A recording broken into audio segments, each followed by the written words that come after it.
Okay, moving along to item 6 of City Council reorganization. And the first item is the council reorganization and election of the mayor and vice mayor. And what is the pleasure of the council?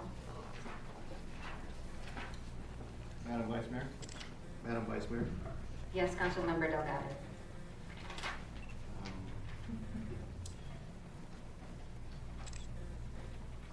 Pursuant to Rules of Procedure 4.8, I understand it's the Vice Mayor that's supposed to move into the position of Mayor. In light of that rule, I'd like to nominate Vice Mayor Myrna de Vera as Mayor. I also understand that by the rules, you only need one person to nominate, not two. It doesn't need to be seconded. Nominations do not need to be seconded. That is correct. I will second that motion. Okay, a nomination was made by Council Member Delgado. I guess we should call to see if there's any other nominations. Yes, is anyone, and there's a second by Council Member Romero.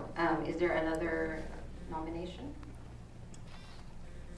Seeing none, all in favor of nominating me as the mayor? Say aye. Aye. Aye. Any opposed, say nay. Hearing none, I am your new mayor.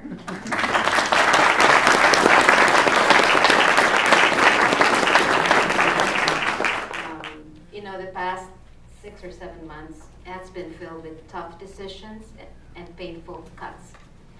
We've had projects shelved, we had contracts canceled, and the most sobering of all, we laid off about 40% of our city staff. So city morale is at its all-time low. But many of the recent changes have been positive. We started engaging the community through advisory boards.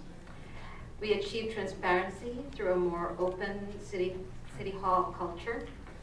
And we also laid the groundwork for the next stages of change. But we have a long way to go.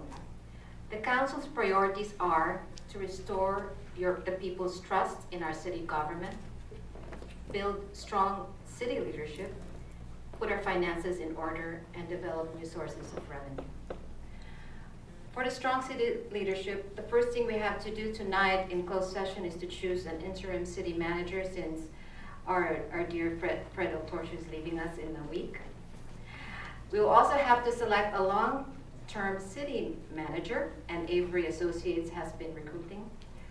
We need to select a new city attorney, and our city attorney selection committee has been working hard on that. We also have, by losing Mr. Del Torcio, we also are losing our police chief, so we may have to select a new police chief. We would have to hire a finance director and decide if he or she should report to the council rather than the city manager. And as Councilmember Romero said, we need to revise the council policies of procedure, conflict of interest, ordinance, and sunshine laws. We need to be fiscally responsible.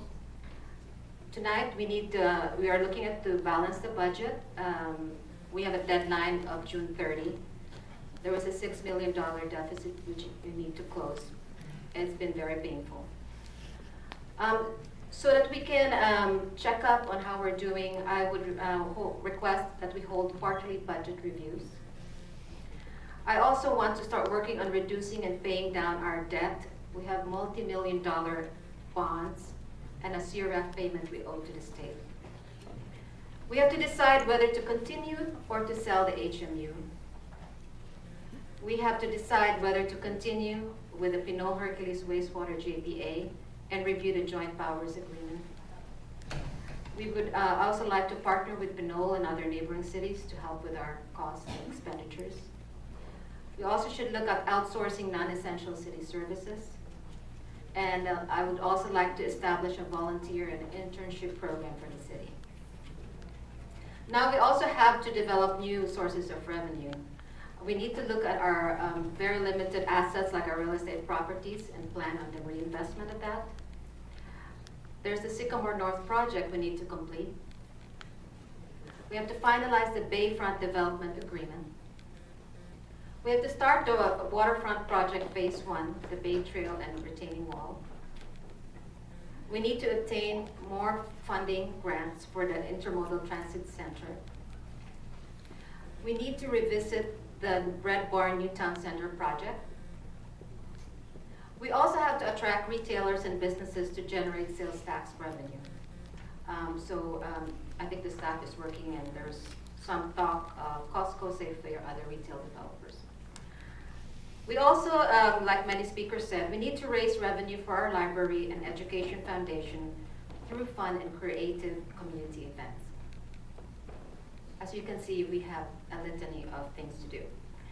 So a strong, competent, and ethical council will be needed to achieve these goals. So I ask my fellow council members to vote with your conscience and an independent mind. And if we do debate the issues, let's do it with respect. To the community, I ask for your patience and your understanding. You have a newly organized council with brand new members. The most senior is John Delgado, and I have only been here for 6 months. City Hall is left with a skeletal crew. When calling on city staff for their services, be mindful that they are carrying a heavier load for less pay and less hours. Be part of the solution and volunteer if you can. During my oath-taking speech last December, I talked about the journey we are embarking along a steep and rough terrain. Today, we are continuing on this road to recovery, driving our car balanced with the 4 wheels of community, family, finances, and faith. And what is our destination?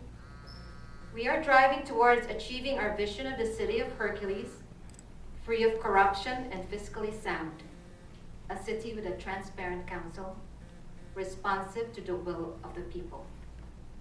Together, we are heading to our vision of a Hercules that once again shines, a city we can once again be proud of. I'd like to thank the unsung heroes, the city staff, and a special thanks to John Delgado for we leaned on each other when the storm was brewing around us this past 6 months. Thank you to my loving family, my husband, Manny, my sons, Mark, Christian, and Emmanuel, and my sister, Lorna. To my constituents and fellow council members, thank you for this honor. And most of all, I thank God for blessing me for this opportunity to help my community. Thank you very much.